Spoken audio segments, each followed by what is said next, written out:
Phakathi kwamaphuzu abedingidwa ubuholi be-ANC eGauteng namadlela ndawonye ayo kubala nokusebenzisana namanye amaqembu okuhulumeni.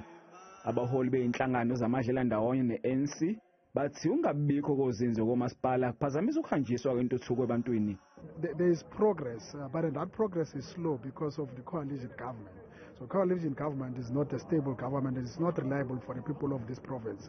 Today you elect a mayor, tomorrow you change a mayor. So that does not reflect any stability. The ANC need to do an introspection, in particular to service delivery. Usihlalo ANC Esifundazweni uPanyazela Isufi uthi lezi insuku ezimbili behlangene bavumelana ukuthi noma ngabe iqembu lingena ukuhulumeni okubambisana kodwa lizobeka izidingo zabantu phambili. We've also resolved in this 2 days local government summit that we're going to create the position of the deputy mayor in all the municipalities to strengthen service delivery.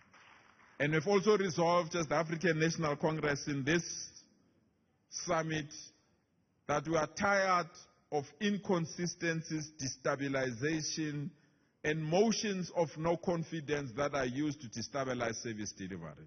Ubuholi beqembu esifundazweni buthi buzoqikelela ukuthi konke okuvunyelwe ngakho kule ngqungquthela kuyenzeka.